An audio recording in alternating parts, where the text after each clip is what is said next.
Hi, this is Michael Buffer, and welcome to the BoxHard Podcast. Hello, everyone. This is Mikey Garcia. Yo, it's your boy, the odd guy himself, Malik King Scott. Hi, I'm Charlie Edwards. This is Fast Eddie Chambers, and you're listening to the BoxHard Podcast with my main man, Joey Coastman. Hello everybody and welcome to episode 95 of the BoxHard Podcast. I'm your host Joey Coastman. As I've said on the last couple of weeks' shows, I'm not joined by Ayaz. He's took a vacation to New York, but instead we're joined by a man that's been on the show before, a man that's been on many shows, a man that of course is the former WBO super-featherweight champion of the world, Mr. Barry Jones. Barry, thanks for coming on. Hey, no problem, Joe. How are you, mate? All good, my friend. You? Yeah, fantastic. Nice to be back on. And what I will say to you, Barry, as well, at the moment you're obviously the face of Box Nation, doing the whole thing the other day. What did you make of that?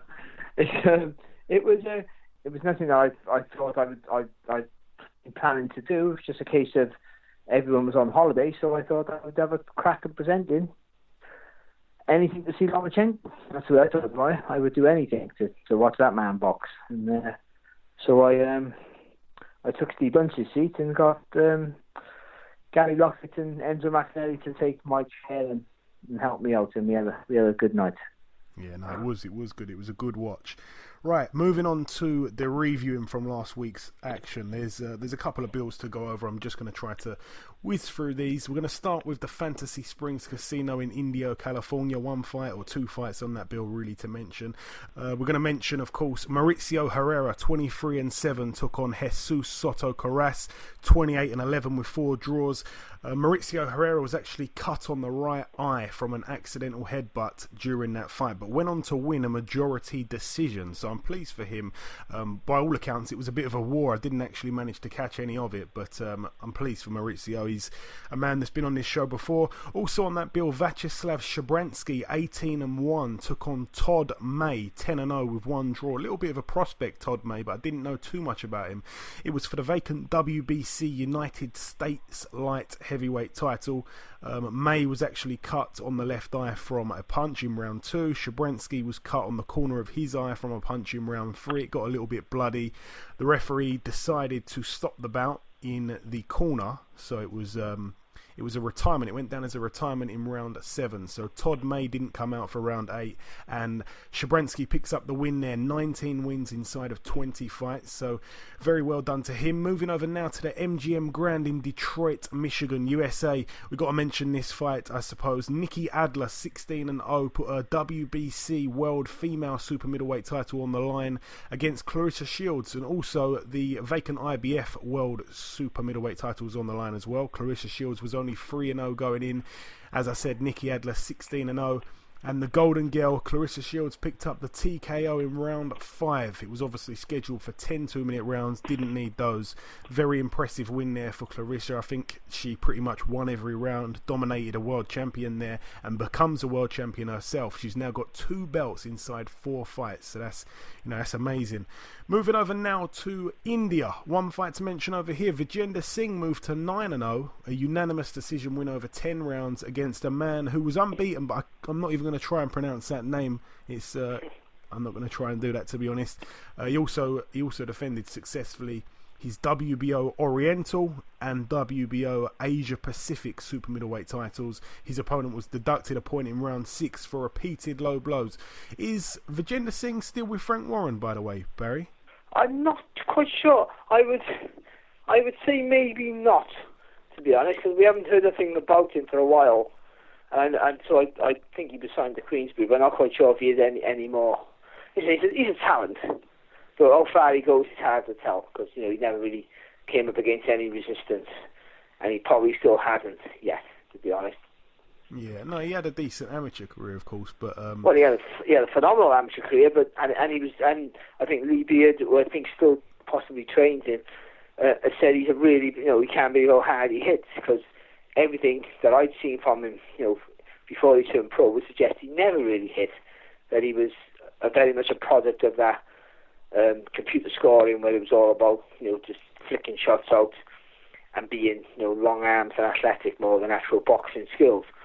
I think a lot of the amateurs, because he was an amateur for a long time and successful at doing that. I thought the transition would have been a struggle for him, but he sort of adapted and showed power quite early. But again, against with no disrespect to his opponents, limited opposition. I think when you've had an amateur career as stellar as Vijender Singh, then I think you should and you have to be moved along quite quickly, and I think that he hasn't quite done that. But now he's boxing 10 or 12 rounders now, for some sort of titles which are giving ratings. So I guess the big fights or the testing fights are very much around the corner for him.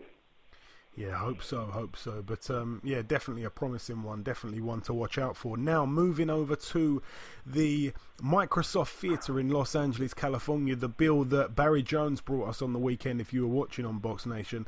I want to start with the undercard. I'm going to start with the Raimundo Beltran fight, 33-7 with one draw, going in against Brian Vasquez, 35-2. Firstly, I was a bit surprised, really, because I'm sure he was fighting once again for a green card. I think last time he fought, he knocked someone out for it, and then they put it on the line again. And of course, he fights well. Obviously, there were two belts on the line. They were both Beltran's belts going in, the NABF lightweight title and the WBO NABO lightweight title. Vasquez actually missed a weight, so those belts were only on the line, so to speak, for Beltran. So I don't think he could have lost those titles there. Beltran was cut on his right eye from a punch in round 6. Beltran was also cut in the middle of his forehead from a headbutt in round 10, which was the final round anyway, so it wasn't too bad. Vasquez was also cut on the bridge of the nose from that same head clash in round 10. A majority decision win for Raimundo Beltran. He, I don't know, it was a bit of I wasn't really expecting that kind of Raimundo Beltran. I think that I kind of thought he'd probably take Vasquez out early. He's got a nice looking record, but it's a little bit padded for my liking. What did you make of it all, Barry? Well, I think Beltran does what he always does. He doesn't give you much space, but I thought, and I think he tried to use his physical strength and the size, which was clear to see how much bigger he was. They were saying that Beltran has a huge head, so he sometimes looks bigger than he actually is. But he was much bigger than Vasquez, but Vasquez was better on the inside actually than Beltran. Just Vasquez, he's not a big puncher, and but he was very elusive up close. I think almost in that James Toney role where you could be right on him, he could make you miss, and I think he did that and made it quite frustrating for Beltran, and was having more success in close. But Beltran, Vasquez was a little bit too negative, and that's why Beltran, was a clear winner, really, to be honest. But yeah, you expect for a guy that size, and Beltran's on a bit of a roll at the moment. He's having a real Indian summer right now. That we were all expecting that Beltran would use that size and strength and maybe get a late stoppage like you predicted. Yeah. No, but nonetheless, obviously another win for him, another name, I suppose, to some kind of degree, a majority decision over 10 rounds in favour of Raimundo Beltran. Now the main event, Vasyl Lomachenko 8-1 took on Miguel Mariaga 25-2. A lot of people were a bit annoyed when this fight got made. They thought it was going to be an easy win for Lomachenko. Mariaga kind of had the puncher's chance. We know he can bang a bit. It ended up being a little bit of a... it was quite one-sided for me. Obviously, the WBO World Super-Featherweight title was on the line. Your old belt, Barry, as well. Mariaga was down in rounds 3 and 7. Mariaga's corner ultimately stopped the bout after round 7. He didn't come out for round 8. Lomachenko was cut as well on his eye from a headbutt. I think he had a couple of nicks under both eyes, actually. So a little bit of a marked up face, but all in all, quite a dominant performance. I thought, to be completely honest, Barry, I think it might have been Gary Lockett. I don't think it was Enzo. I think they was a little bit harsh. I was quite impressed with him. Yeah, he was. I think he's trying to please the crowd. I think with Gary was a little bit upset with he's not a lover of showboating. Neither am I. And I think Lomachenko tried to do that because he's trying to sell himself, So I think he's trying to show off a little bit, but he doesn't need to because he's so beautiful to watch that if you can enjoy watching Lomachenko do his work, then you're not a fan of boxing. And I don't care what anyone says to me. I can argue all day long. If you don't like watching Lomachenko, you're not a fan of boxing. You are certainly not. You must go and watch of the combat sports, because he is just sublime in every way. So he doesn't need the showboat. But listen, I think there's a little bit unjust saying Marriaga is an easy fight, because it's an easy fight after the fights that he's come up against. But for a guy having his, in under 10 fights, boxing, Marriaga would be a decent defence for Lee Selby, for his featherweight title, or for Oscar Valdez. It was a good, no one argued about him having that defence for him. And these are guys who have more experience than Lomachenko in the professional ranks. So, it was a good world title fight. Not every fight can be a super fight. Not every fight can be a unification match. Or that's the problem with today's world, especially in the boxing world. Once someone wins a world title, then they have to be going. The only big names allowed. When we forget, we go back. We're all boxing snobs, and we go back to the great eras of the 80s. Well, the champions like Marvin Hagler never boxed great fighters in every defence. He had some tremendous defences, but he never boxed great fighters in every defence. Nor did Sugar Ray Leonard, nor did Tommy Hearns. They boxed tremendous fighters, but they had some easier touches. Guys who were deserving of world title shots, just not the household names or the pound for pound contenders. So Lomachenko, it was in looking back at his record, that'll be maybe one of his easier fights, but he's so good. And we want, and he will get big tests, and I think he wants to fight everyone. I know Rigondou's been talked about, and that's I'm not sure about the size difference there, but it would be a fascinating fight. I don't know how good it'd be to watch, to be honest, but it'd be a fascinating match to watch. But more exciting fights would be against Gervonta Davis and obviously Mikey Garcia's and Jorge Linares if he beats Luke Campbell. They're the sort of fights that we want to see. I think for me, the only thing that beats Lomachenko is size, is in moving up in weight until the end. All these little moves and that don't intimidate other opponents. You can't be fighting giants forever until they just put it on you. You're giving away size and strength and reach and everything else. That's the only way he's going to get beat, because he's just one of the most perfect boxers I've ever seen in my entire life. And you look at fighters and you think, you go through stages of going, if I could fight like anyone, I'd pick him. I picked Cotto for a couple of years back. I'd love to be able to box like the way Cotto fights. But now, if I could roll back the clock and box like anyone, it would be Lomachenko. It really would. It really would. Then I would be walking around saying I was the best in the world. Without a doubt, he is something special. He really is. The movement around the body, it's just superb. Shot selections are brilliant. He's not a knockout artist at all, but I think he punches hard enough. He punches through the target. Every sort of Eastern European fighter does the same thing. Even if they're not heavy-handed, they punch right through the target. Lomachenko doesn't seem that way because he's always on the balls with his feet, and he's so fast. But he still does, and that's the third opponent on the trot now. He's made quit. Nicholas Walters just threw the towel in out of frustration and feeling sorry for himself. But Sosa and Marriaga now, two tough guys, who didn't want to quit, but they had to, because they just didn't know the corners, saving them from themselves, because they just didn't know what to do. They're getting busted up, and it was only one fighter in the game for those opponents. Yeah, and I didn't dispute that. The only dispute I had was obviously with Nicholas Walters when he literally just didn't want to know. And for a guy of that quality, disappointing because he wasn't getting hurt. Where Sosa and Marriaga were getting hurt and confused, so I could understand that. He was brilliant. I'll just say the same thing in different words all night, but he was absolutely fantastic. And I pity anyone who's got to come up against him. I can't pick anyone to beat him. No, again, only size. I only give Mike Garcia a chance because he's a massive. He's not massive, but he seems like a big lightweight now. Even though he did start his career at featherweight, so there's an argument there that he's moved up like Lomachenko wants to. And even Linares, he started off his career as a featherweight as well. So there's always arguments there that they sort of all started at the same weight. And they're the fights you want to see, and they're the fights where he will get that. I think he's one of the best in the world, pound for pound. But he beats one of them names, and I'm pretty sure he gets that rubber stamp by everybody.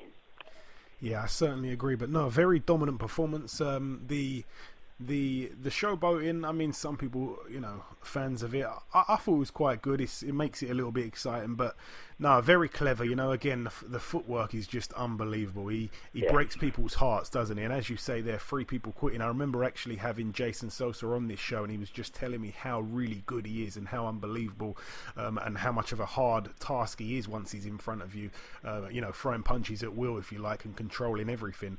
It's funny also that you should mention Marvin Hagler, because somebody that, as you said there, he had a couple of easy touches. Somebody that we'll be speaking to later on in this show's father was an opponent of Marvin Hagler, so it was just a bit of a strange coincidence there.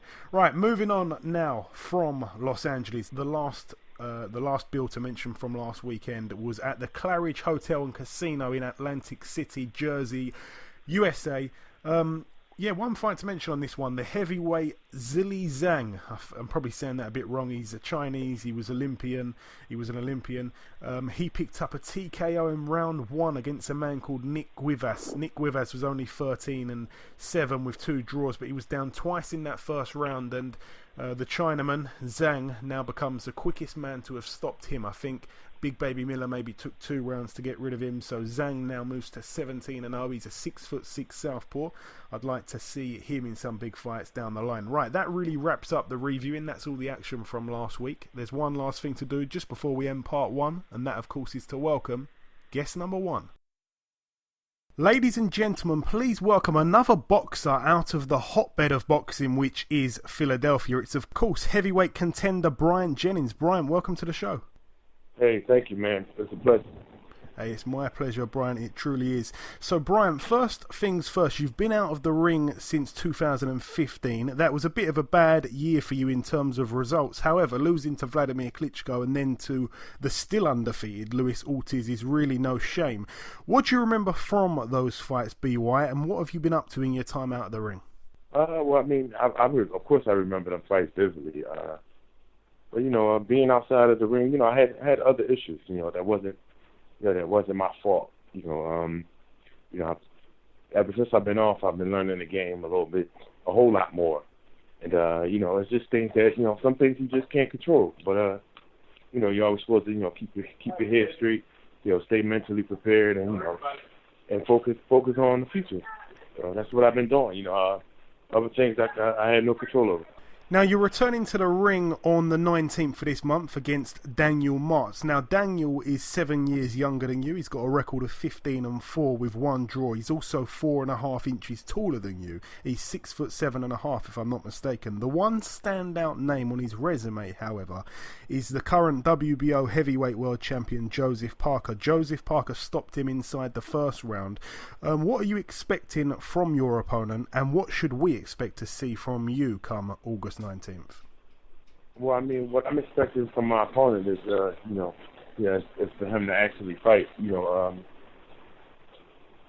expect every fighter, to go in there and, and try to do their best. But the boxing game is something that you can't necessarily predict. Only thing you can do is actually, know how hard you worked, know your preparations, and and even still, there are other things that hey, you just can't predict. But I always go in, give a fight, but what I'm expecting is just, I'm expecting a fight. It's been 20 months since I've been out of the ring, and hopefully, which I know for sure, but hopefully, things haven't done much damage, and I haven't been out too long. So I'm just expecting a fight. I'm always expecting a fight.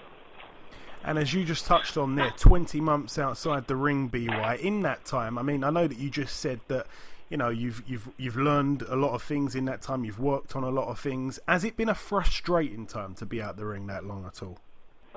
Well, the time wasn't necessarily frustrating, just literally being out of the ring. It was pretty much just being in business, and then also with with just literally just figuring out life. Being indecisive about a few things. Certain things haven't really came into fruition. So you're just looking at it what? I'm not really sure if but most of the time, the layoff will do you good, because I can admit that I've learned more in the year of 2016 than I than I did in my whole entire damn life. Like, literally, that has anything to do with, pertaining to living and adjusting and experience. Okay, that's very good to hear you say that, actually, because it can go either way. Sometimes it can be very frustrating and annoying, and, it can do your career bad. But if you're learning things while you're out the ring, obviously that's extremely important. So I'm happy to hear you say that. Now, due to the inactivity, Brian, do you feel that you'll only probably fight just the once in this calendar year? I'm not sure. The plan is, my plan is to try to get in there as many times as I want. So if I fight in August, it's, once the out, depending on the outcome, September is literally a possibility for me. I'm really the type of fighter that can fight, every 3 or 4 weeks. I think that's something that I would like to instill, and even though the opponents might not be, that worthy of name, but for somebody that's literally fighting and being that active, it's another good thing for boxing, and it creates the marketing plan and schemes, and it pretty much, it'll do me good justice if I keep stay active and keep in there. But who knows, man? I never knew I could be sitting out 20 months, so who knows? Yeah, it would be good to see you active again, because like I say, I think a lot of people kind of writ you off for losing 2 fights, back to back. But when you look at who you lost to, there's completely no shame in that, as I said at the start of the show. Now, on the same night as you, on the 19th of this month, and even better than that, in the same venue as you, one of your foes, Dillian Whyte, I know that you had a bit of a run-in when you was over here in the UK. He's obviously fighting on the same card. What do you make of Dillian Whyte, Brian, after, kind of meeting him over here in the UK and now fighting on the same bill as him? What's your thoughts on him as a person, as a boxer? I don't know. I guess as a person, still haven't met that person. As a boxer, I kind of think he does things just for the marketing part of it. Then again, he might be a little bit thrown off. But it's just I don't know. I don't know. Never really paid attention to him. And especially till after, especially before, we actually physically met. But I don't know him, so I don't know his capabilities. I don't know. But I do know, he stirred up some things, and been real disrespectful. But I don't, like I said, man, I don't really know dude, so I don't really know his aim. I don't know if that's him for real. I don't know if he's just acting. I don't play with things like that. Okay, fair enough. Now, moving on to another fight that actually happened a couple of weeks back now. A fight where really and truly your name's in that kind of mix. Gerald Washington took on Jarrell Miller. Now, Jarrell Miller was on our show last week. Is that a fight that you watched? If so, what did you think of that? I didn't watch it, but I was interested in it. I kind of almost knew what the outcome was going to be. Based on me, me knowing pretty much. Me knowing Gerald. Me literally been working with Gerald before. And then me paying attention to Jarrell.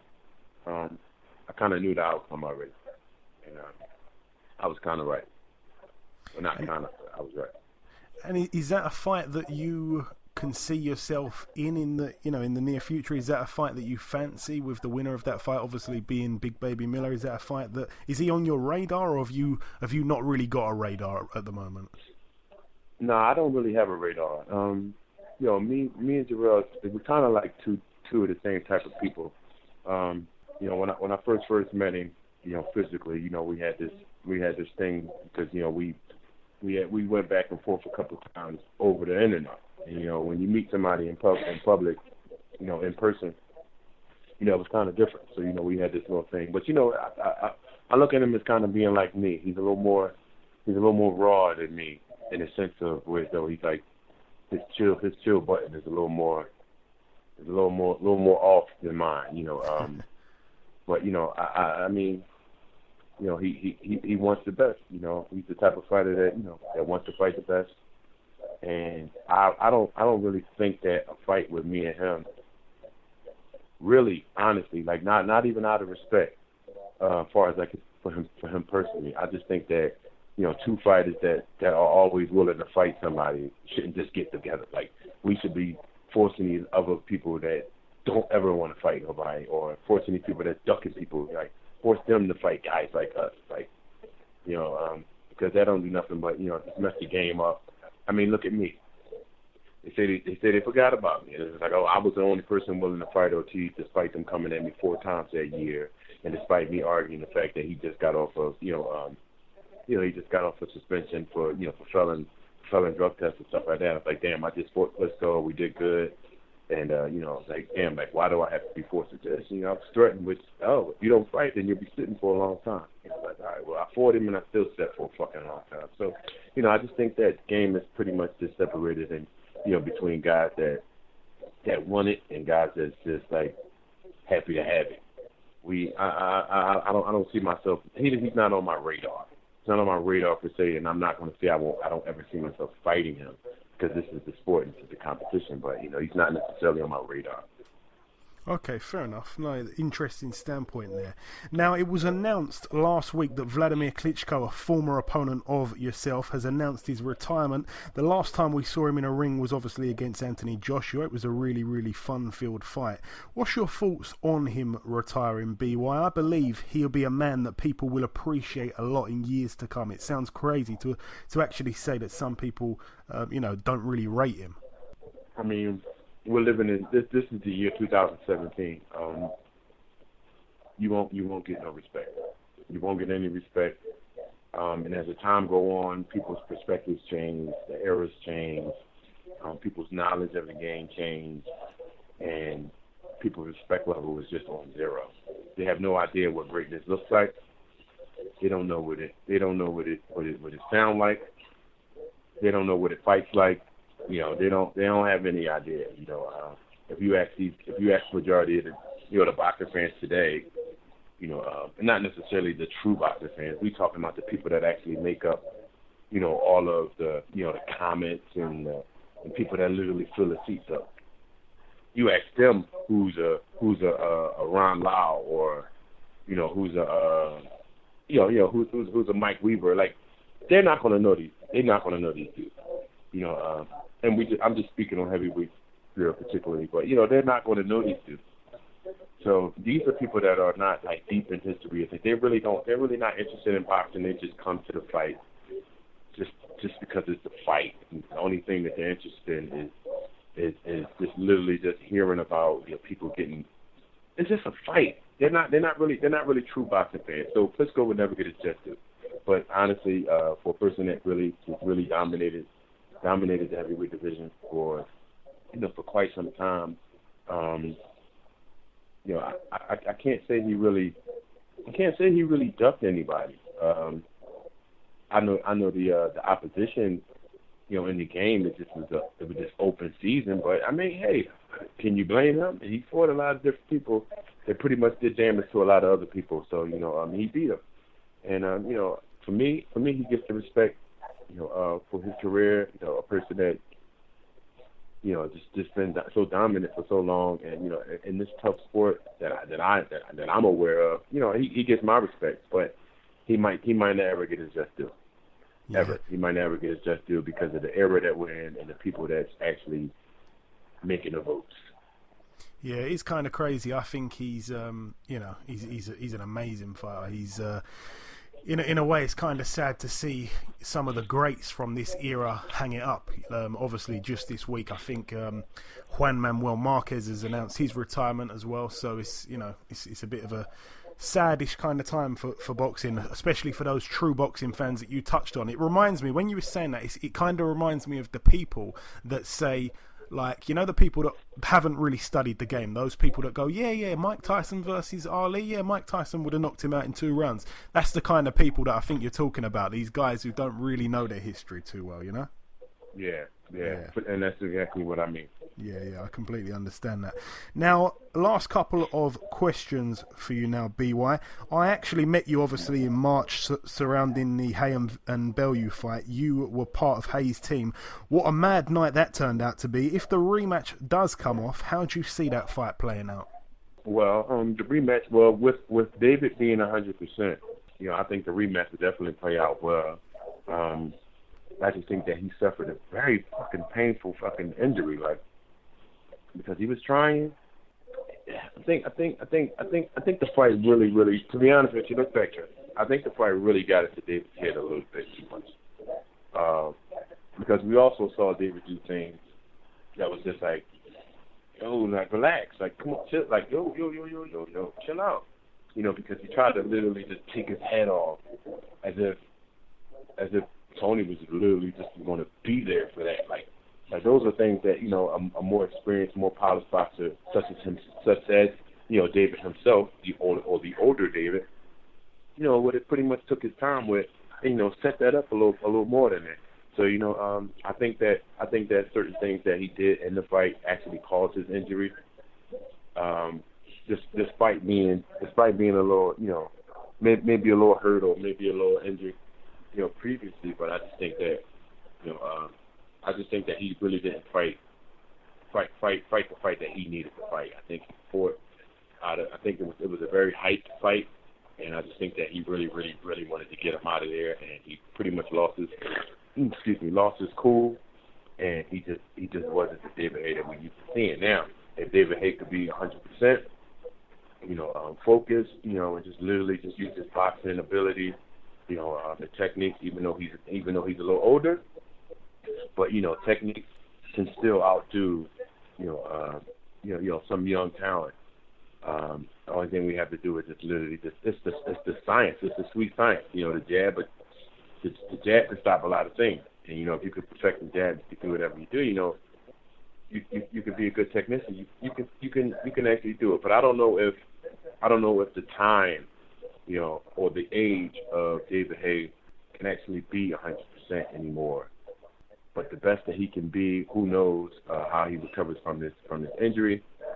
But I would say so myself that the old David Hay would have definitely beat Tony Bellew. And I just think that time, injuries, and things just literally caught up to David. So we can't really have like a 100% opinion on what will happen in the next fight, because we don't know how he's going to recover. Yeah, it was certainly a very strange fight. It was a David Hay that I've certainly never seen fight. He's never just thrown his boxing skills out the window and tried to look for the knockout like that. So it was quite incredible. Hopefully we do see a rematch though.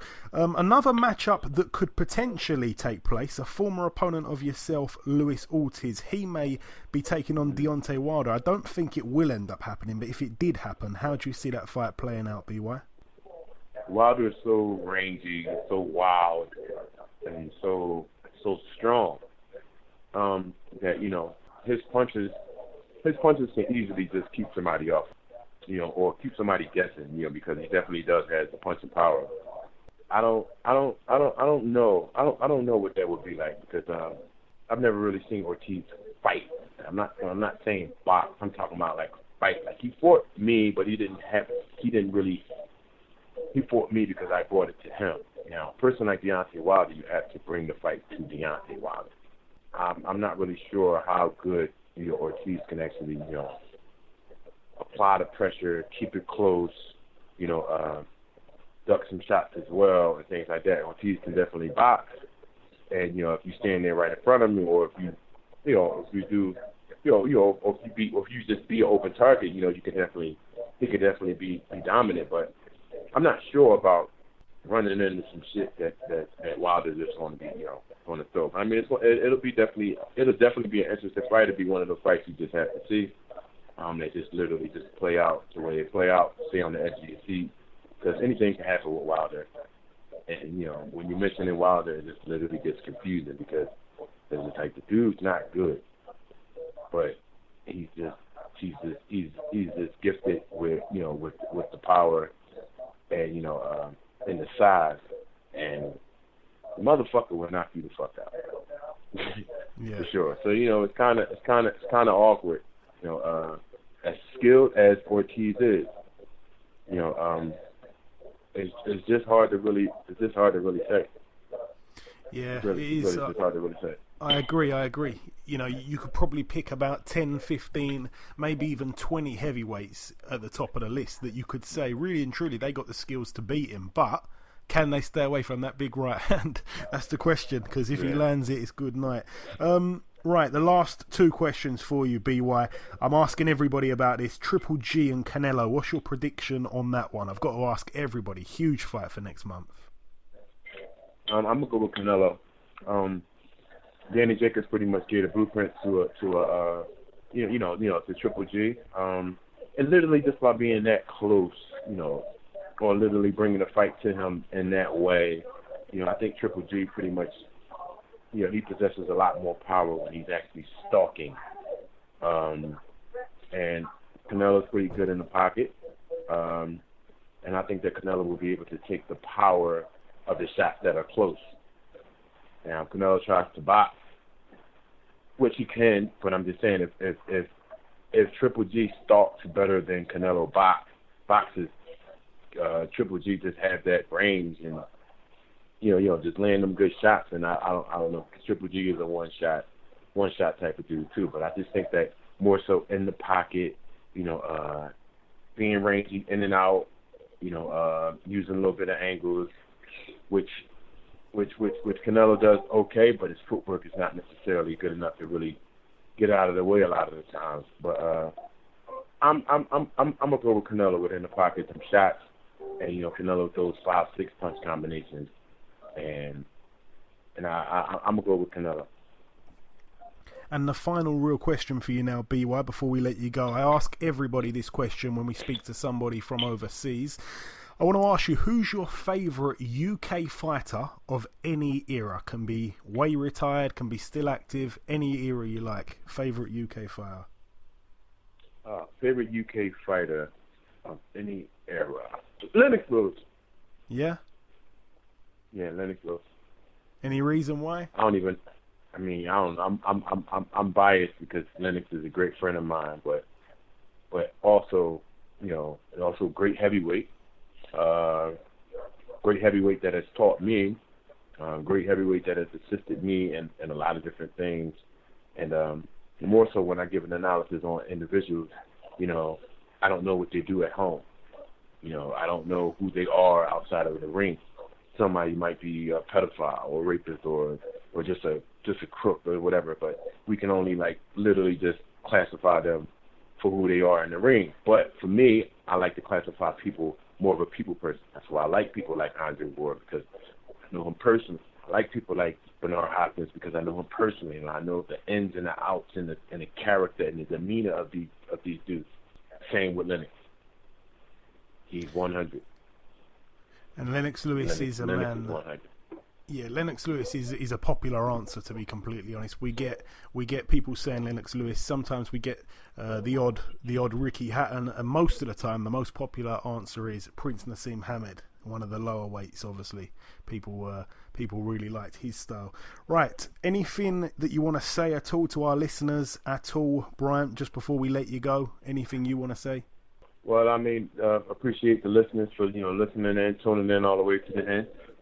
This is your boy Bryant B.Y. Jennings. August 19th, definitely gonna be a show. I'm definitely gonna put on and do what I need to do. You can follow me on Instagram and Twitter at B.Y. Jennings.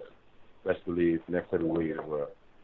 Absolutely. Okay, listen, Brian, it's been a pleasure speaking with you. Thank you for giving us some of your time. Best of luck for your fight next weekend, and we're going to keep an eye out for what's next with you.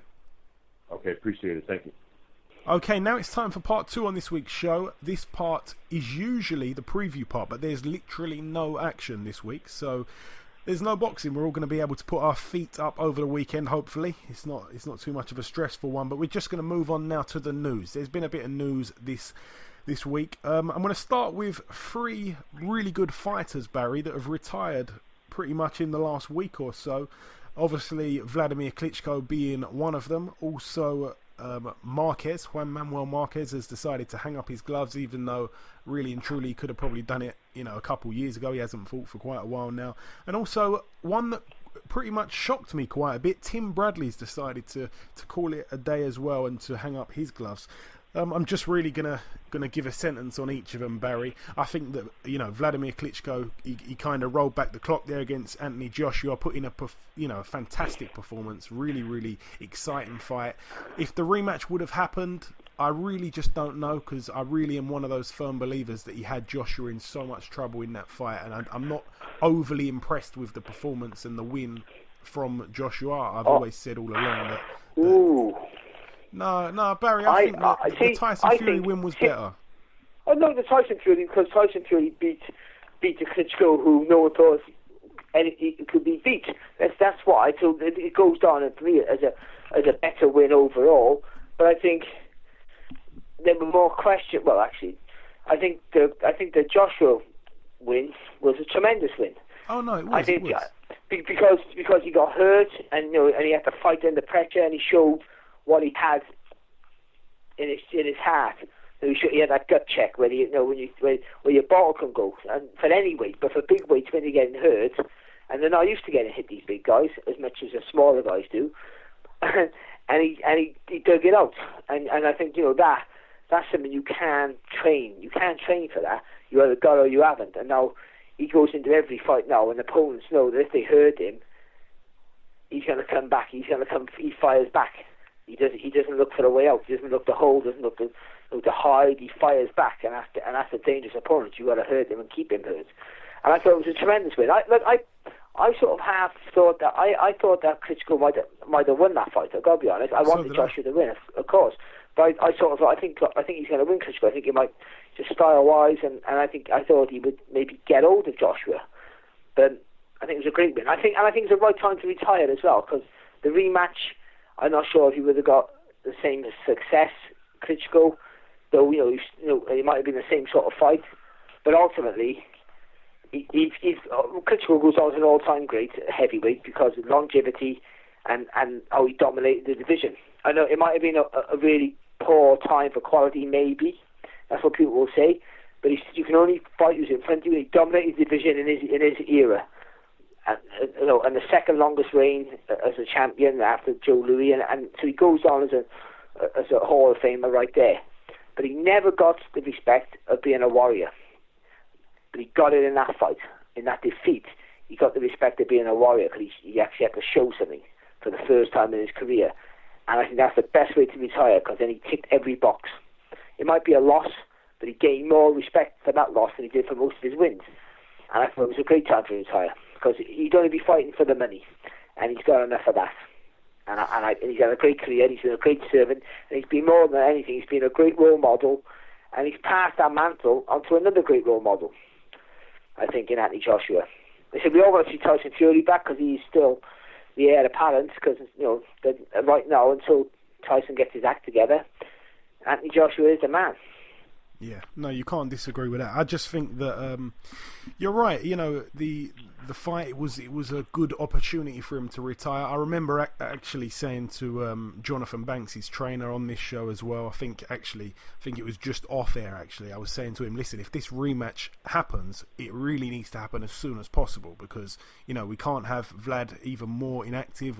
Joshua would have learnt from that win there. Getting up, and he's going to be a lot better next time in the rematch. It needs to happen as soon as possible, and he agreed with me on that. And when it was kind of taking quite a while to get over the line, even though from what we're all being told, talks were very progressed, and Eddie Hearn was talking like it was a dead cert he even had a date for it in the United States. Yeah. So a good time to retire, I suppose. But I don't know, in that fight, I just think that it kind of proved to me that Vlad being in his prime, if he was in the ring that night, it'd have been a different story. But I'm pretty sure of that. But I am pretty sure of that, and I think the best Vlad beats the best Joshua. But Joshua, I probably haven't got to his peak yet, so that's the good thing. But listen, time is everything. Would have Joe Calzaghe, who I love, and was a great fighter, would he have beat the Eubank of 5 years before that? Maybe. At that stage of his career, his first world title fight, maybe not. you just don't know, do you? It's one of those. Would Steve Collins have beaten Nigel Benn if Nigel Benn was 4 years younger and fresher? Who knows? He might have, but you just don't know. These are questions that you just timing's everything.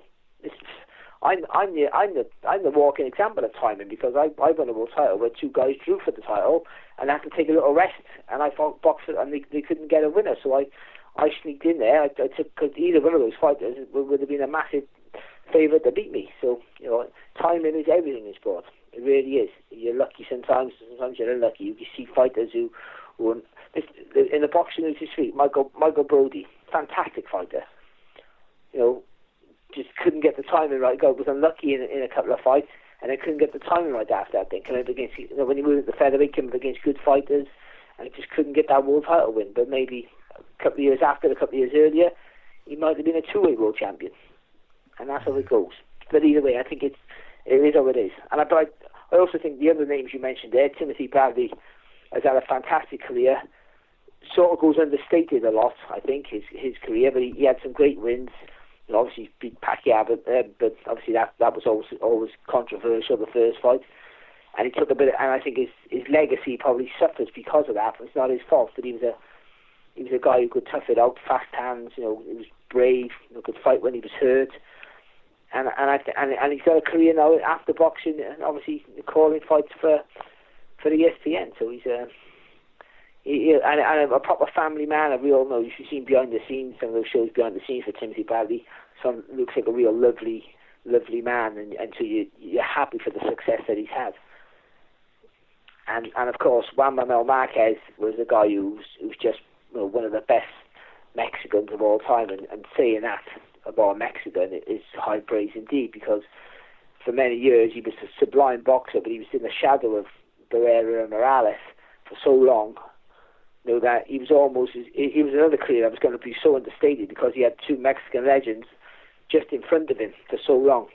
But he stepped out of that shadow, and some of his, the way being an aggressive counterpuncher is a very difficult thing to be, and he was the master, maybe one of the best ever at being an aggressive counterpuncher. And he adapted his style as he moved up the weights, and, got more exciting to sell himself, but still kept that boxing brain and the way he could figure the fight out quite easily. And obviously that knockout of Pacquiao, when he was unlucky with a few of the other fights with Pacquiao, got the knockout there, and I guess he retires now a wealthy and a healthy man, which is something that we all want. Absolutely, as you say there, Marquez, a man that he had that Mexican reputation of just being one of those guys, he goes down really and truly in the books as one of the best Mexican fighters of all time for me. Many good wins on his resume. As for Tim Bradley, I feel a little bit, I feel a little bit funny about this, because he actually stated that after his fight with Provodnikov, which he really could have got stopped badly in that 12th round, he got hurt a lot. He actually went on to say that after that fight he was slurring his speech a little bit, and it took a few weeks for him to recover, and he decided that he wasn't going to fight on too long. Well, he actually ended up fighting for another 3 years, so that didn't make too much sense. But and after that he ended up taking on, as we just say there, Juan Manuel Marquez. He went on to beat him in a pretty close fight, but a really good win.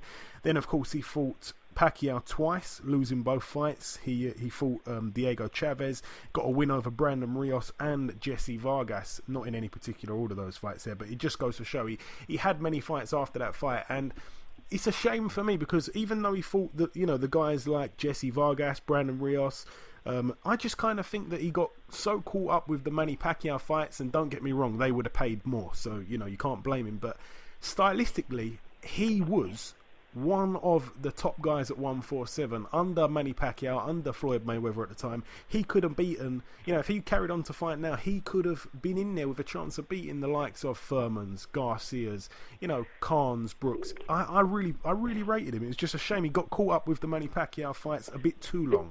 How long do you keep going on for? You've had a long career. He won the fight against Junior Wickers. I can't remember how long ago that was. 2004, maybe. I'm just guessing, roughly. 2008. Oh, yeah, 2008. It's a long career to have. What's that? That's 9 years ago. There, the careers are short. My career in total was less than 10. It was somewhat 9 years or something. And with a couple of years out there in between that. So, the careers don't span too long. So he was there, and you're hanging on for the money forever, and you can beat these guys, but if the desire's not there, the will's not there, you're just going to get hurt. But one thing for sure, in 5 years' time, the Hall of Fame is going to be Klitschko and Marquez. They walk straight in, first time ballot. Boom, 5 years, they go straight in. Bradley, he probably doesn't make it, but maybe he does in years to come. But he maybe falls a bit short. But the two Hall of Famers retired this year for me, and that's Klitschko and Juan Manuel Marquez. Definitely, absolutely. So the Desert Storm, Tim Bradley, retires with a record of 33-2 with one draw, only losing to one man, of course, that man being Manny Pacquiao. And also, as we said, Juan Manuel Marquez retires with a record of 56 wins, 7 losses and 1 draw. He never got stopped in his career, and of those 56 wins, 40 come in by way of knockout. And as for Vladimir Klitschko, last thing I want to say on him, I think that he's a guy where, I know that many people knock the era that he reigned in, but he was so dominant. I think he's a heavyweight where people will look back in years to come and appreciate him more. I think he's a guy that, in some ways, it sounds kind of crazy, but to say he's kind of underappreciated, even though he had the long reign. And he, of course, retires with a record of 64 wins, 53 by knockout, and 5 losses. 69 fights in total, a decent number to retire on there. Right, leaving the retired guys alone now. 2 other pieces of news. First one I want to talk about, you actually said it as well, Barry. Vladimir Klitschko has passed over the torch to a great role model, Anthony Joshua. However, if the recent claims with the whole Amir Khan thing are true, he's not such a great role model. What are we making of this situation? It's funny. It's not funny. It's not funny if it's really happening. But I've seen. I thought it was a wind up, and then I thought it was a hack. And then we've seen a video of Amir Khan. I guess you've seen on social media him saying, "I wasn't hacked." He's sort of confirming it. I think, I'm not quite sure, but it seems a little bit unrealistic to me. I find it hard to believe that he has. Because why does he need to? I don't know. If he has, then I can't see it. First of all, but if he has, then I don't want to call him names. They don't seem quite right. If I understand why some guys will go with any woman because just happy to have attention. I understand that more than most people. But if you can pick most women, like I don't think Anthony Joshua suffers for getting a date. If he's whether he's into men or women or transgender, I don't know. But whatever he's into, but you don't know. You can't assume anything, of course. So, but whatever I doubt he suffers. He's famous. He's a good-looking guy. He's full of muscles. He's 6'6". I'd go out with him, So he won't suffer to get it. So why would he want to go with someone's wife, especially someone with a high-profile wife? Well, I can't see it, to be honest. But listen, boxing's a crazy business, and nothing. The things we've seen in recent years, nothing would surprise me. But it's been entertaining. It was an entertaining couple of days, wasn't it, on social media, watching Amir lose the plot a little bit, and Joshua sort of playing up with the jokes, but not really boxing news. To be honest, I'm glad you mentioned that, not the other Pacquiao Mayweather thing fight. That was I'm glad you didn't ask me that. No, do you know what I will say about that fight, actually? It's not a fight. Yeah, well said. No, what I will say about that is Paulie Malignaggi's got his own boxing podcast as well. I think it's called something like I think it's called Brooklyn or something, From Brooklyn to the World. That's it. Yeah. And he's just released a 2-hour episode this week, and I just listened to it last night. And basically, he talks all about in real detail. Like I say, it's a 2-hour long thing. It's just for people that are listening to me talk now. You may want to go check that out. He literally talks about everything that happened in the whole camp, because obviously it's been widely reported he walked out of the training camp, and it's really interesting to hear some of the stories and what had gone on. It's quite shocking, to be honest, some of the behaviour from Conor McGregor, so it's definitely worth checking that out. And the final piece of news, there's a big fight that's been mentioned. It's going to be happening, I can't remember where, actually. It's just slipped my mind. I should be better than this. But former world champions are getting in the ring, obviously. Anthony Crolla, the The Manchester favourite takes on the Scottish former world champion Ricky Burns. Manchester. Is it in Manchester? Yeah, it is. Yeah, it's in Manchester. Yeah.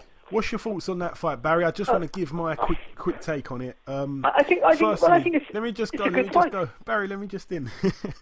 Crolla, for me, I think that obviously, you know, I don't know. I think Crolla's those two fights were with Linares. Even though in the first fight he did okay, the second fight he just looked terrible, to be honest. But then that is against Linares. I'm not silly, but. Ricky Burns, I've said it for quite a while, even though I remember when you last come on, Barry, I kind of sounded like a bit of a hater about Ricky Burns. I'm not. He's a really good guy, but I think he's way past it. And, you know, when we saw him take on Ndongo, it was just... It's two guys, really, that have lost very widely to two top guys in their division, and they're getting it on, and I'm not overly excited about it. It's definitely, what I will say is, it's definitely a 12-round fight. No one's getting a stoppage in that fight.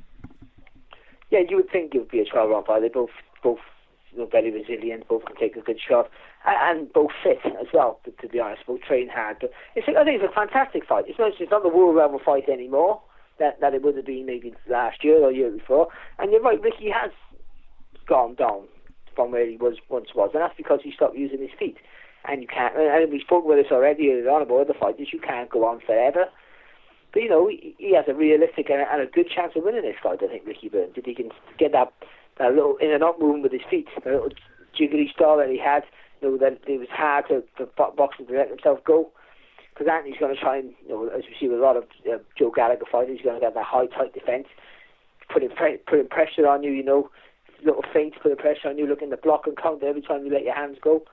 But if Ricky can get the footwork back again, then I think he's got a very good chance. But listen, Crolla's resolve, you know, he's really changed his style to win the world title. And, you know, he went from a boxer to an aggressive fighter, and you know, and change his style and become a world champion because of that. So it's a good fight. It's not a fight that's gonna make any waves in the world scene anymore. I wouldn't have thought, to be honest. As domestic fights go, I think it's a fantastic little scrap. Yeah, no, I agree on that point. It's a seller. It's a seller. So yeah, Anthony's got a big name. No, Ricky's only our second three-weight world champion, I should say. So, you know, it's a seller right there. It's a good little fight. Yeah, and that one is on the 7th of October, so that's at the MEN Arena, the Manchester Arena, whatever they call it now. But no, you know, decent. It's a decent fight, I suppose. Obviously, as you say, they're just domestic clash. That's all I'll say about it. What I've seen a few polls online, and most people, quite a lot of people, you know, out of Ricky Burns winning by knockout or decision, out of Crolla winning by knockout or decision, a hell of a lot of people are going with Crolla on points, and I think that's probably a safe bet from my standpoint now, even though obviously Ricky's the more, you know, he's got the better wins, he's the more experienced guy at that world level, but most people going with Crolla. I think he could be the fresher, even though it sounds a bit mad, because he's kind of had like a bit of a his career's had a few bits of momentum in it. He was, of course, that's in our career. It's been a bit stop-start, so but no, an intriguing fight nonetheless. Right, anything else you want to say, Barry, at all before we bring in guest number 2? No, Joe, that's absolutely fantastic. You summed it all up, mate. You really have. Excellent. All right, just before we end part 2 and end the show, ultimately, there's one last thing to do, and that, of course, is to welcome guest number 2.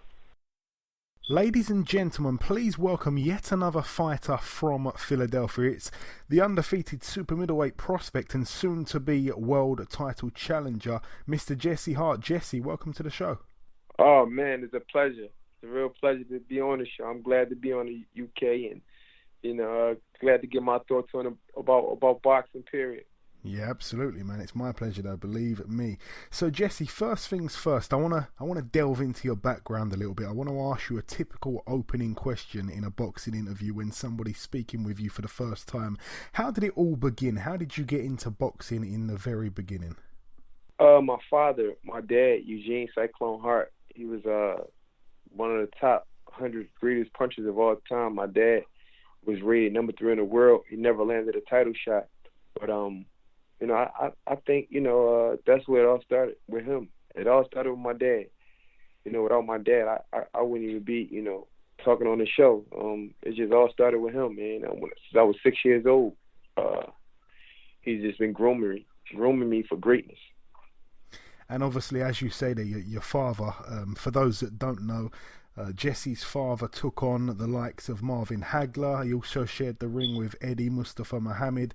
And as you say there, your dad kind of got you into it when you were 6 years old. He's still your trainer to this day. So it's really good. There's a lot of father-son relationships in boxing. It sounds like your one works really well for you.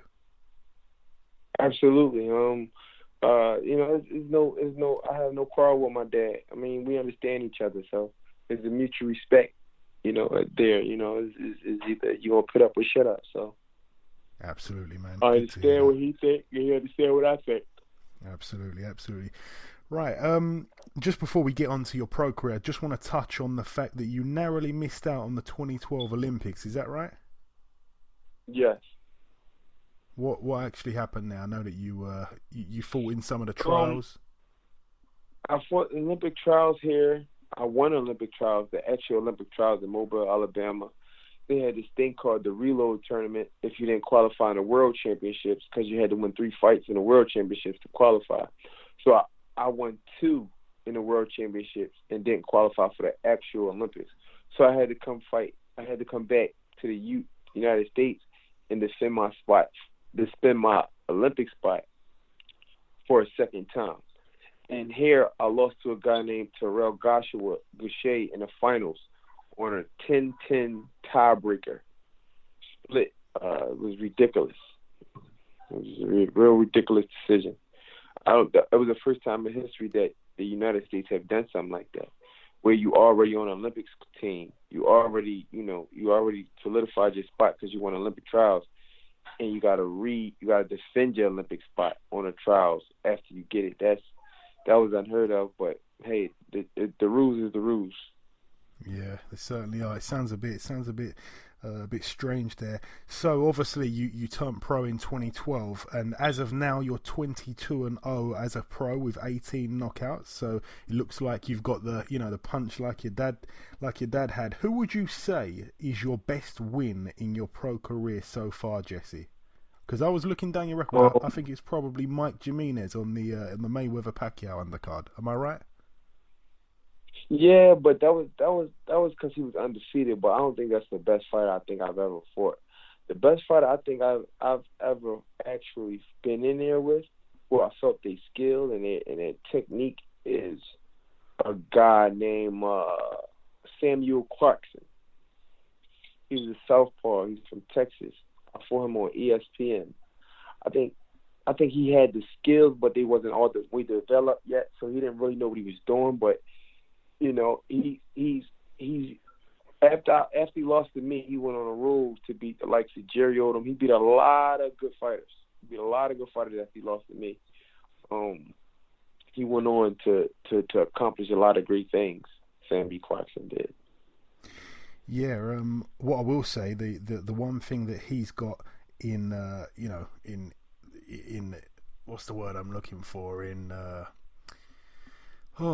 completely lost me the word. The one thing he's got, it's completely escaped me the word. He's also a southpaw is what I'm trying to say, that you're obviously right. Your upcoming opponent's also a southpaw, and that fight there, it was an 8-round unanimous decision for yourself. You actually dropped him as well in round 4, so a very wide win. That's good to see. So yeah, let's talk about your fight coming up. You're now taking on the WBO world champion, the also undefeated Gilberto Ramirez. Now, some say he's the best super middleweight in the division, and that is what a lot of people are saying over here, despite the UK actually having 2 of the 4 titles out there. So some of us still say that Ramirez is the number 1, above George Groves, above James DeGale and the rest. What are your thoughts on him as a fighter, Jesse, and what do you know about him? I respect him as a fighter. I respect what he has done, as a champion. But him being the best super middleweight in the division, I don't think that's true. I think that still has to be determined because I don't think he separated himself from the pack just yet. And like I said, September 22nd is his last run. Period. In my eyes. So. We have to see, man. We have to see. I don't think he separated himself from the pack just yet. I mean, the kid haven't had a knockout or he haven't had dropped anybody since 2014. I mean, James DeGale, you know, he's been dropping people and knocking people dead, and he dropped Darrell, he dropped that kid Badu Jack. I mean, you know, DeGale's been on the road. I mean, you know, he's exciting. Gilberto Ramirez, he plays it safe, and I'm not down talking, but I don't think he's the best super-middleweight in the division. I wouldn't go that far. Okay. What I will say, obviously, we can't overlook the fact that he's 35-0. He's got a very nice looking record. As I said just earlier, you're 22-0. Somebody's has got to go here. You're both very tall for the weight as well. What are you expecting from him on fight night, and what should we expect from yourself? I think you're going to see me. I think he's going to come in with the same game plan as 22 other fighters did. I don't got him coming in differently. I got him coming in with the same game plan that 22 other fighters did. You know, to try to keep pressuring and get me tired and hope and pray that the later rounds, and you know, I just think he's gonna be like, you know, he's gonna be wishing on a prayer. So, you know, it's really a toss-up fight, but it's really not. I mean, the kid don't think in there. He's still a kid. He's a young kid at that. He's 26 years old. So he's a young kid. It's just like I said. He's not fully developed mentally. I don't think he thinks on his own. I mean, he does everything that his trainer and him says do. So that's robotic. We call that in Philadelphia robotic mentality. You know, if somebody got to tell you to do something, you gotta force it. We're gonna force him to think on his own. Fight night, I think he's gonna be in trouble. He knows he's gonna be in trouble. I mean, I think, you know, I'm just too strong. I think he's gonna run into something big, and I think that's gonna be the difference in a fight. If we don't stop him, we got him quitting. Okay, big statement. I just said there, obviously, that some people over here say he could be the best at 168. Who do you see as the best man at 168? Well, like I said, you know, that's still up for grabs. You know what I mean? That's still up for grabs. It's still to be determined, because no one has separated themselves yet. I mean, DeGale getting dropped, Tooth knocked out, Groves getting knocked out, coming back to win a title. The WBC super middleweight is really up for grabs now. Caleb Smith is going in on a tournament. There's a lot of great super middleweights out there. Benavidez is getting ready to fight the kid Floyd got. And it's just a lot going on in the division. It's like, you know, the title is just up for the grabs, and we can't determine because nobody had a long run yet. Nobody had a long run at super middleweight to be the super middleweight champion. Out of all the champions, no one had a hellacious run. So that's still yet to be determined. You know what I'm saying? To solidify that, you got to say a guy like, you know, who had a belt as long as the belt just goes from one hand to the next hand. You know what I mean? You have it, I have it. You had that. No one had a long run, so that's still yet to be determined. I can't even say. All right, that's a fair point. What are you making of this World Boxing Super Series tournament? Was you ever approached about entering that at all? Yeah, I was approached about it, but I was already there. Rated number 1 in the WBO. My shot had already came. So I'm like, why do I got to fight these guys who didn't accomplish that? What is this going to accomplish? And furthermore, where is it going to lead to? I mean, you got Chris Eubank Jr. in there. You know, you got Caleb Smith, who had an opportunity to fight for the WBC, left that to go in the tournament. I didn't understand that. I just, you know, I don't know. I just, you know, like I said, I don't think nothing of it. If you got an opportunity to be a world champion, I think all the champions should have been in it, if you ask me, to see who's the real deal. But none of the champions got in it, got involved. So the guys that's in the tournament, are they the real? Is they the cream of the crop of the super middleweight division, or are they just there See, there's a big difference, man. We got to all look at all that. Is Gilberto Ramirez not in there? James DeGale not in there? Carl Fry, the guy, what his name is? Other guy from the UK. George Groves is in there. If you were going to say him, Groves, he's in there. He is? Yeah, he's in there. Yeah. Well, Groves is the only champion I know of, and the WBC is up for grabs. We got one champion in there, and everybody else, the cream of the crop, not in there. So how can we determine who's the best super middleweight after that tournament? Can't determine that. It got to be all the champions.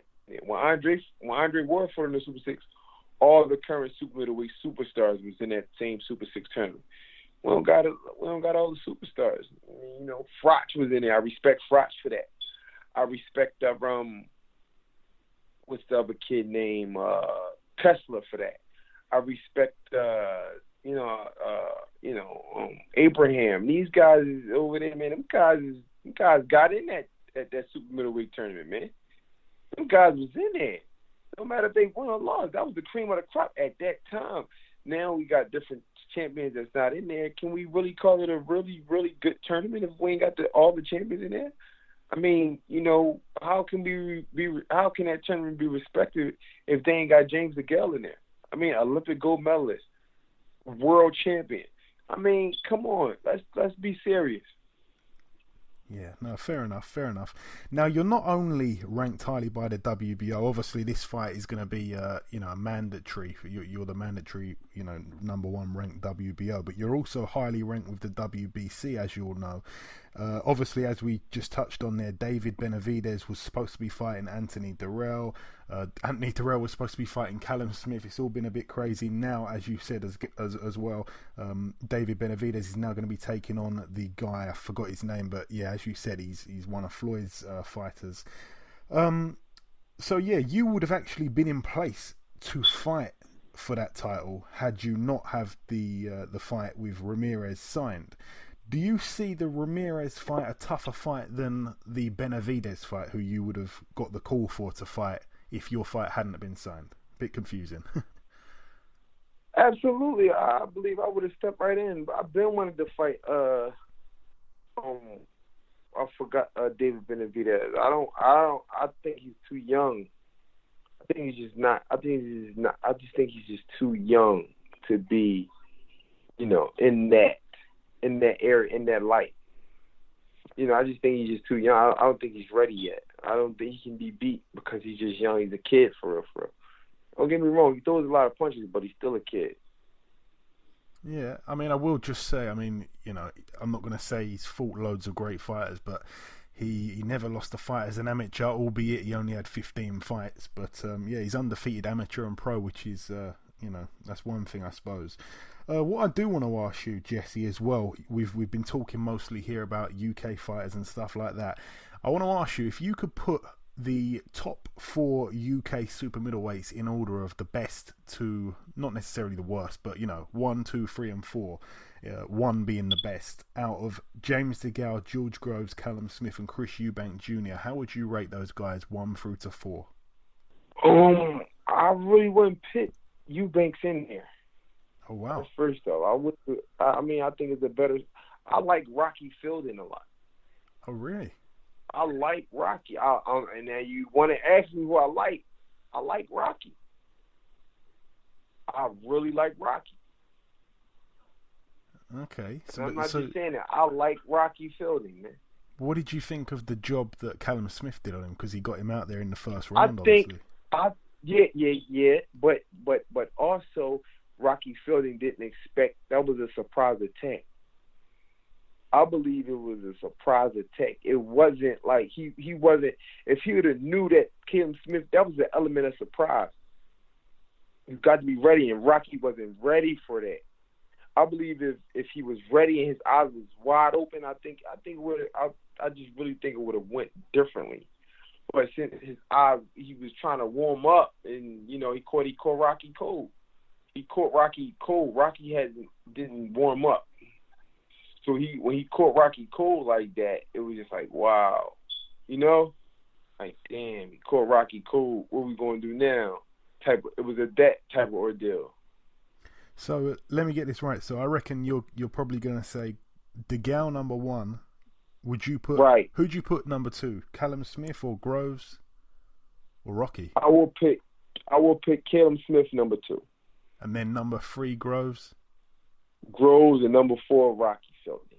So Eubank Jr. number 5, I guess. Right. Okay. And another question I like to ask US fighters mainly, because there's obviously so many fighters over there. What types of guys, Jesse, have you sparred with? Have you sparred any big name guys that we might have heard of? Not just for this camp, but really. Ever, like amateur, anything. No names we would have heard of, no? No, not really. The big names don't never call me for sparring. I never got called for sparring from the big name guys because they know how I work in the gym. Everybody hears how I work in the gym. I take it like a fight. Like I knocked several of my sparring partners out this week. Oh wow! Alone. So when they call me for sparring or they call me for anything, and I'm not lying to you, they know it's going to be hard work. You know what I mean? So I haven't worked with anybody as a name yet, as a big superstar name status, however you want to call it, because them guys know I work hard. Okay. So I've been working with guys that are 17-0, 16-0. I worked with a guy named Derek Webster. Yeah. You ever heard of him? He's from Glassboro, New Jersey. Yeah. I've heard of him. I'm supposed to work with Marcus Brown this week.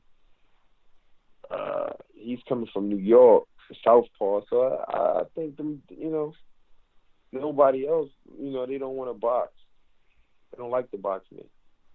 All right, fair enough. I spar too hard. I don't know what that means. Like that's what they say. There's no second gear. It's just all done in at one pace. You don't know how to play right, fight. So right. I'm always challenging myself. I can't right. really I ain't got a chance to let up. I just gotta challenge. I feel like I gotta challenge myself. I don't know why it's like that with me, but no, that's okay. I'll put the word out. I'll make sure no one over here rings you up for sparring over. Another super fight I've got to ask you about. We're asking everybody about this one, actually. Everybody we speak to, we cannot get them off the phone without asking their opinion. Triple G against Canelo. Everybody's split. How do you see it, Jesse? Who wins that one? I think Triple G is going to win that one. For me, on basis, simple fact, Canelo waits in that pocket shell defense too much. He waits in that. He gets in that defense. He stays in that shell just a little too long for me. Like he don't box. He didn't show me no box. He stays in that shell a little too long for me. And Triple G is a dangerous man in that. Like dangerous if you wait around for him. You got to box him, move him. You got to do a lot to him to razzle him up. I think sort of like how Danny Jacobs did.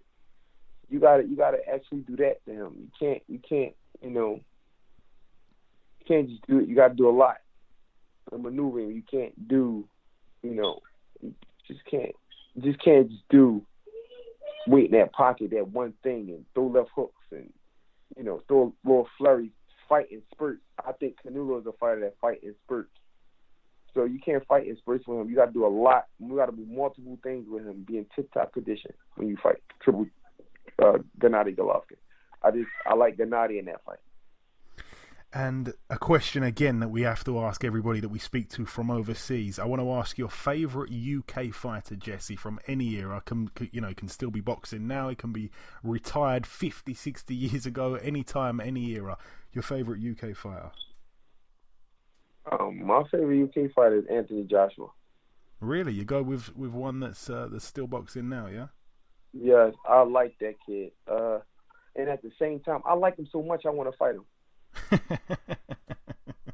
That sounds weird, but that's the truth. Like I put up on Twitter, I said I would like to fight Anthony Joshua one day. At what kind of weight? I like him so much. What kind of weight would that be at? Man, heavyweight. I try to put the weight on as much as I can, and hopefully move up and try to do that. One day I would like to share the ring with him. I like how he brings what I want. He brings that near death experience in there because I like his shot. Like, you know, when Klitschko hit him, he went down, but he ain't stay down.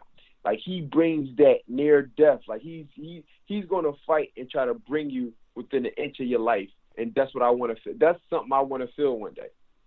I like how he fight. It does something to me. It makes me want to fight. It drives me to it. I think that fighter catapult me to a different level. You know, Roy Jones did it, you know, with Ruiz. You know, Bob Fitzgerald did it back in the 1960s or whatever. He went to heavyweight from, you know, middleweight. I just think that fight would be a hell of an intriguing fight. And that's my favorite UK fighter as of right now, Anthony Joshua. You know, I like how he fights. He fights hard, he fights good, and he takes gambles. And that's the type of fighter that, you know, I would wanna. That's my favorite fighter, basically, from the UK. Jesse, I think you're probably the first and last guy that's actually came onto this show and said you actually want a near-death experience in the ring. I mean, I like you, but you sound quite crazy.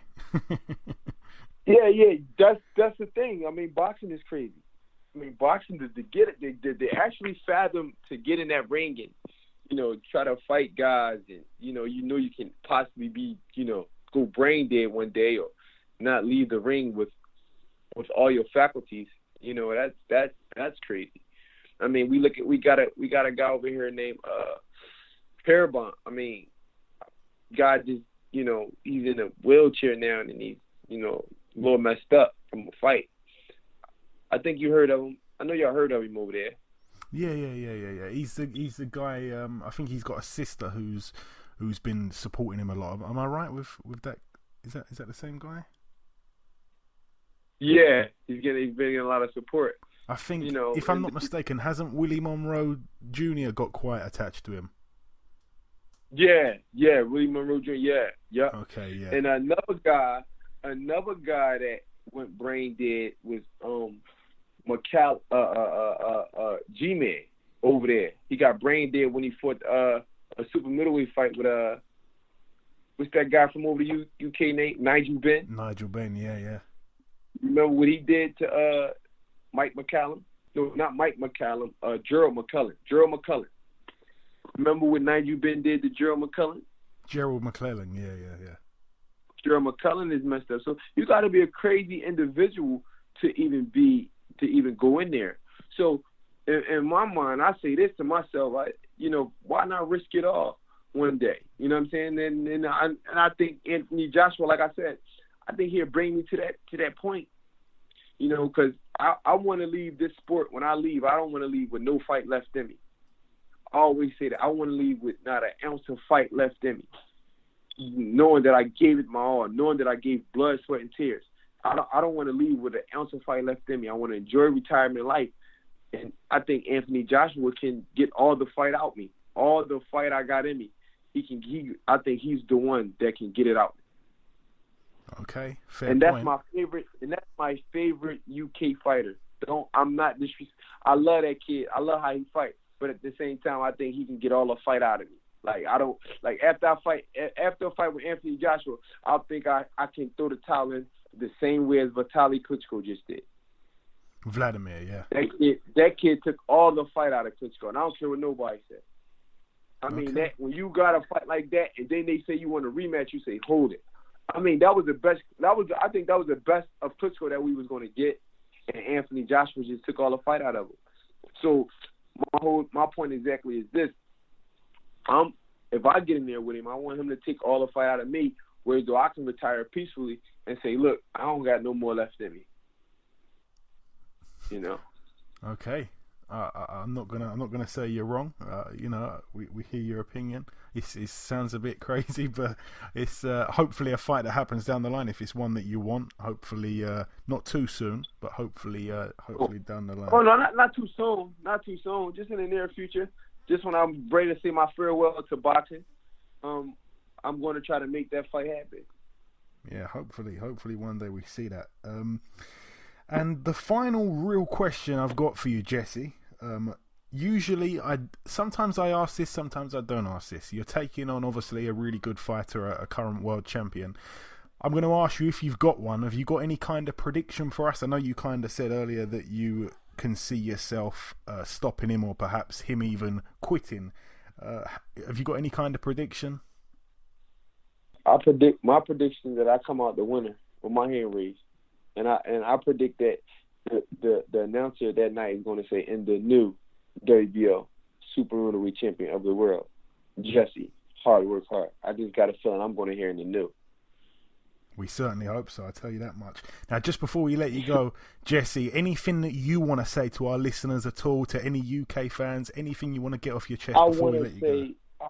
I love the UK boxing, man. I've been watching the UK boxing since, I don't know if y'all guys ever heard of the guy that dropped Ali in his first fight.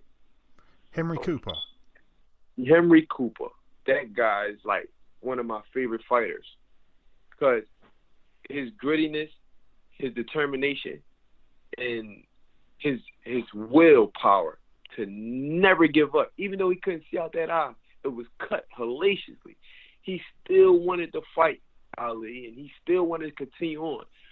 I think he symbolized what UK fighters is all about.